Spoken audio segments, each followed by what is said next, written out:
কলগাছিয়া বজাৰ এলেকাত চলিল প্ৰশাসনৰ বুলডজাৰ।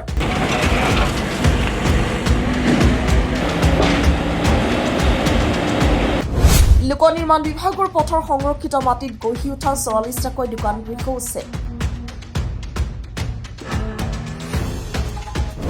আবেলি ৩ বজাৰ পৰা নিশা ১১ বজালৈ চলিল এই বৃহৎ উচ্ছেদ অভিযান।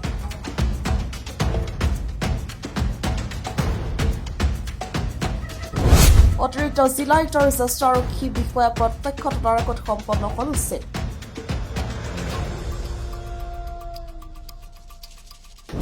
ভুক্তভোগী দোকানীক পুনৰ সংস্থাপন দিয়াৰ দাবী। হাজো বুলডজাৰ আৰু সন্মুখত বৃহৎ আৰক্ষী দল।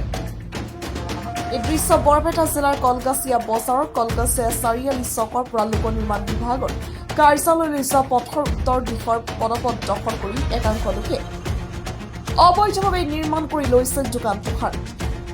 ইয়াৰ ফলত সম্পূৰ্ণৰূপে সংকুচিত হৈ পৰিছিল পথছোৱা, সঘনাই সৃষ্টি হৈছিল তীব্ৰ যান-জঁটৰ। আনকি কোনো জৰুৰীকালীন অৱস্থাত অগ্নিনিৰ্বাপক বাহিনী গাড়ী পাৰ হৈ যোৱাটো দেখা দিছিল তীব্ৰ সমস্যাই। উল্লেখ্য যে যোৱা ৩ জুনতে প্ৰশাসনে এই অবৈধ দোকানসমূহ আঁতৰাবলৈ জাননী জাৰি কৰিছিল। জাননী পোৱাৰ পিছত একাংশ ব্যৱসায়ীয়ে নিজৰ দোকানসমূহ নিজেই ভাঙি আঁতৰাই নিছিল যদিও বাকী থকা অংশ বেদখলমুক্ত হোৱা নাছিল। অৱশেষত কালি আবেলি ৩ বজাৰ পৰা প্ৰশাসনে আৰম্ভ কৰে এই উচ্ছেদ অভিযান। বৰপেটা জিলাৰ জিলা আয়ুক্ত, অতিৰিক্ত আৰক্ষী অধীক্ষক আৰু চক্ৰ বিষয়াৰ উপস্থিতিত নিশা ১১ বজালৈ চলোৱা অভিযানত মুঠ ৪৪টাকৈ অবৈধ দোকান গৃহ বুলডজাৰেৰে ভাঙি পেলোৱা হয়। এইটো উচ্ছেদ মানে আপোনাৰ এইটো আপোনাৰ কলগাছিয়া আপোনালোকে দেখিছে আমাৰ পুলিচ পইণ্টৰ পৰা IB ৰোডলৈকে এই গোটেই ষ্ট্ৰেটছুট মানে আজি মোটামুটি এইবিলাক ১৫-২০ বছৰে হ'ব। দোকানবিলাক মানে আপোনাৰ PWD ROWৰ ভিতৰতে মানে তেওঁলোকে ইলিগেলি দোকান দি আছিলে, পাৰ্মানেণ্ট ষ্ট্ৰাকচাৰে আছিল। তো আমাৰ কলগাছিয়া চাৰ্কুল অফিচাৰৰ লেভেলৰ পৰা তেওঁলোকক নটিচ দিয়া হৈছে। নটিচ দি পেলাই নটিচ পিৰিয়ড পাৰ হৈ যোৱাৰ পিছত তেওঁলোকে কিছুমানে নিজে চেল্ফ ৰিমুভেল কৰিছে আৰু অলমষ্ট গোটেইখিনিয়ে চেল্ফ ৰিমুভ কৰিছে তাৰমানে। তো আমি বাকী থকাখিনি আমি আজি ক্লিয়াৰ কৰি আছোঁ আৰু তেওঁলোকে সহযোগ কৰিছে। এইটো একচুৱেলি PWD ৰোডছ ডিপাৰ্টমেণ্টৰ মাটি হয়। তেওঁলোকৰ ৰাইট অফ ৱেত মানে যিখিনি এৰিয়া পৰিছে সেই এৰিয়াখিনি আমি আজি ৰিমুভ কৰি আছোঁ। এইফালে আপুনি দেখিছে, এইফালে আপোনাৰ কলগাছিয়া ব্লক PHC আছে আৰু এইফালে অপজিটত আপোনাৰ আমাৰ কলগাছিয়া ব্লকটো আছে। তো ব্লকৰ সন্মুখত থকা এনক্ৰ'চমেণ্টখিনি আমি ৰিমুভ কৰিছোঁ। আজি বৰপেটা জিলাৰ প্ৰশাসনৰ নিৰ্দেশ অনুসৰি আমি কলগাছিয়াৰ পুলিচ পইণ্টৰ পৰা IB লৈকে যিটো ৰাস্তা আছে তাৰ ৰাস্তাত বিভিন্ন ধৰণৰ ইয়াত দোকান পোহাৰ আছিলে। টোটেল 44খন ইয়াত দোকান আছিলে, যিখিনি নেকি ইলিগেল বুলি জনাইছে আৰু ইতিমধ্যে সেইসকল ব্যক্তিক জিলাৰ প্ৰশাসনৰ তৰফৰ পৰা নটিচ দিয়া হৈছিলে, তেওঁলোকক কোৱা হৈছিলে। তো তাৰে যথেষ্ট সংখ্যকে ইতিমধ্যে তেওঁলোকে এইবিলাক খালী কৰিছিলে আৰু আজি আমি জিলা প্ৰশাসনৰ নিৰ্দেশ অনুসৰি আমি সকলোখিনি ইয়াতে উপস্থিত হৈছোঁ আৰু যিখিনি ইয়াতে আছে কনষ্ট্ৰাকশ্যন যিখিনি আছে সেইখিনি আমি আজি উচ্ছেদ কৰিছোঁ আৰু ইয়াত যাতে কোনো ধৰণৰ কোনো দুষ্কৃতিকাৰীয়ে যাতে ইয়াত বাঘাত জন্মাব নোৱাৰে তাৰ বাবে আমি এইখিনি তীক্ষ্ণ দৃষ্টি চাই আছোঁ আৰু আমাৰ আৰক্ষীৰ ফালৰ পৰাও আমি সকলোখিনি ধৰণৰ ব্যৱস্থা গ্ৰহণ কৰিছোঁ। আৰু এনেকুৱা ধৰণৰ চৰকাৰী যিবিলাক মাটি য'ত অবৈধভাৱে এনেকুৱা ধৰণৰ বেদখল কৰি থকা বুলি ইতিমধ্যে ডিষ্ট্ৰিক্ট এডমিনিষ্ট্ৰেশ্যনে আইডেণ্টিফাই কৰিছে আৰু তাৰ ক্ষেত্ৰত আমি এজ পাৰ ল আমি একশ্যন লৈছোঁ। ইফালে প্ৰশাসনৰ এই অতৰ্কিত ব্যৱস্থাত এক প্ৰকাৰ দিশহাৰা হৈ পৰিছে ক্ষতিগ্ৰস্ত ব্যৱসায়ীসকল।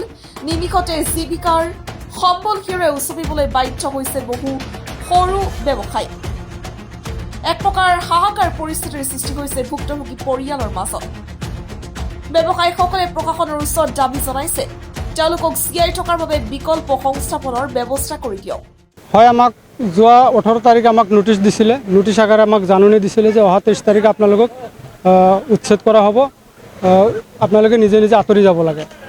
সেই চৰকাৰৰ গাইডলাইন আমি ফ'ল' কৰি আমি উচ্ছেদ নকৰাকৈ আমি নিজে নিজে গোটেইখিনি দোকানবিলাক আঁতৰাই দিছোঁ। আমি এতিয়া বৰ্তমানে আমাৰ চৰকাৰৰ বা আমাৰ HDC আমাৰ জিলা উপায়ুক্ত তেওঁলোকৰ ওচৰত আমাৰ কৰজোৰে অনুৰোধ থাকিল। আমি চৰকাৰৰ সম্পূৰ্ণ গাইডলাইন আমি ফ'ল' কৰিছোঁ আৰু আমাৰ পুনৰ এটা সংস্থাপনৰ ব্যৱস্থা কৰিব লাগে। আমাৰ উপাৰ্জনৰ একমাত্ৰ ৰাস্তা আছিল আমাৰ এই সৰু সুৰা এটা কিবা দোকান। এতিয়া আমি চৰকাৰৰ ফালৰ পৰা আমাৰ কৰ্তৃপক্ষৰ পৰা আমাৰ কলেজৰ অনুৰোধ থাকিল, ৰিকুৱেষ্ট থাকিল, তেওঁলোকে যাতে আমাৰ কাৰণে এটা বিহিত ব্যৱস্থা কৰে, এটা পুনৰ সংস্থাপনৰ ব্যৱস্থা কৰে, এইখিনি আমি আমাৰ দোকানদাৰ ফালৰ পৰা আমি দাবী জনাইছোঁ। এইটো কলগাছিয়া চাৰিআলিৰ পৰা IB ৰোডলৈ ৰাস্তাৰ উত্তৰ ফালে মেডিকেলৰ কাষেদি যিবিলাক দোকান আছিল। প্ৰশাসনৰ জাননী পিছতো অবৈধ বেদখলমুক্ত নোহোৱাত অৱশেষত চলিল প্ৰশাসনৰ কঠোৰ বুলডোজাৰ। ইফালে প্ৰশাসনে স্পষ্ট কৰি দিছে যে প্ৰয়োজন সাপেক্ষে কলগাছিয়াৰ আন অঞ্চলতো চলিব পাৰে এনে উচ্ছেদ অভিযান। এতিয়া প্ৰশ্ন হয়, উচ্ছেদৰ পিছত পথ সুচল হ'ব ঠিক কথা, কিন্তু জীৱিকা হেৰুওৱা এই ব্যৱসায়ীসকলে পুনৰ সংস্থাপন পাবনে? নিউজ ডেস্ক ৰিপৰ্ট, বেকি এক্সপ্ৰেছ। কাৰণটো হ'ল আপোনালোকে জানে যে আমাৰ এই হস্পিটেলৰ সন্মুখত যিকেইটা দোকান আছিল, আমাৰ চাৰ্কুল অফিচৰ পৰা নটিচ দিয়া হৈছিল। তেওঁলোকক নটিচ দিয়াৰ পিছত তেওঁলোকে হস্পিটেলৰ লাইনত দোকান কৰি আছে ৰাস্তাৰ কাষত। এইটো PWD মাটি হয়, সেইকাৰণে চাৰ্কুল অফিচৰ নটিচ দিয়া মতে তেওঁলোকে নিজে নিজে দোকান যিবিলাক আছিল তেওঁলোকে ভাঙি যাৰ যাৰ ঘৰলৈকে যাই আছে। নটিচ এবাৰ দুবাৰ তিনিবাৰ দিলে, দিয়াৰ পাছত মানে আজি লাষ্ট ডেট আছিল। তেওঁলোকে আজি 23 তাৰিখ, 23 তাৰিখত লাষ্ট ডেট আছিল আৰু দোকানীবিলাকে নিজে ইচ্ছামতে দোকানবিলাক উঠাই লৈ যাই আছে। চাওক, আমাৰ এই যিকেইটা দোকান আছিল ইয়াতে আমাৰ মোটামুটি CPM অফিচৰ পৰা কলগাছিয়া পাট বজাৰলৈকে আমি জনামতে 70টা দোকান আছে। 70টা দোকানৰ মাজত আপোনালোকে জানে গোটেইকেইটা শিক্ষিত ল'ৰা, তেওঁলোকে মানে কৰ্মসংস্থাপন নাই, ইয়াতে দোকান কৰি খাই আছিল, তেওঁলোকৰ পৰিয়াল চলাই আছিল। এতিয়া মানে দোকানবিলাক ভাঙি দিয়াৰ পিছত এতিয়া আৰু আমাৰ চাৰ্কুল অফিচাৰ ছাৰে আৰু আমাৰ সচেতন নাগৰিক তেওঁলোকে চিন্তা ভাৱনা কৰি দোকানীবিলাকক যদি পুনৰ সংস্থাপন দিয়া যায়, তেওঁলোকে পৰিয়ালটো চলাব পাৰিব। চৰকাৰৰ ওচৰত আহ্বান জনাম, তেওঁলোকে পুনৰ সংস্থাপন দিবলৈ আমি আহ্বান জনাম।